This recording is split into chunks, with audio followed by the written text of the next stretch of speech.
afternoon mga kailor. Meron tayong tinotrouble ngayon na Chevrolet. Automatic siya. Ang naging problema po nito mga kailor, yung susi. Ito na. Kasi naputol yun dito. Yun. So pag ito lang naging problema, yung susi lang niya naputol. So ngayon ayaw niya umandar. Dinala nila to sa shop.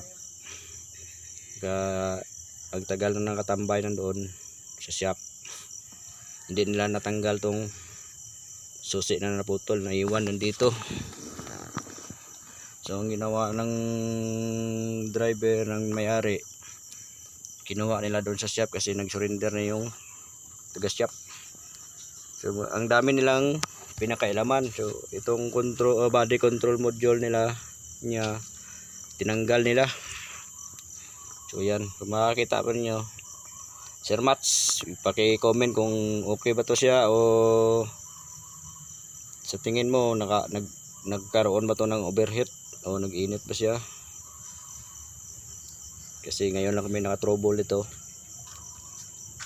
Ang problema nito, hindi na walang cranking sa susi. Pero umiilaw naman yung dashboard. Nakuha na namin yung wala lang cranking. Tapos ang dami nilang pinakailaman kasama yung module. Tinanggal nila tong module, binuksan nila. Yun, binuksan nila to. Tapos ang daming kuan. Ito naputol pa nga yung isa. So titingnan natin kung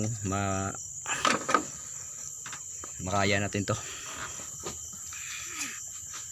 So pero na siya i-progress kasi kahapon ng hapon pagpunta namin dito, nag-cranking na siya, mag-crank siya dito, gina-direct namin dito. Ang problema lang kay walang supply ang karudo na pan. Yan naman ang problema namin. So tabayan na lang nyo mga kayulokon kung anong naging resulta nito. Mapapaandar ba namin to o hindi.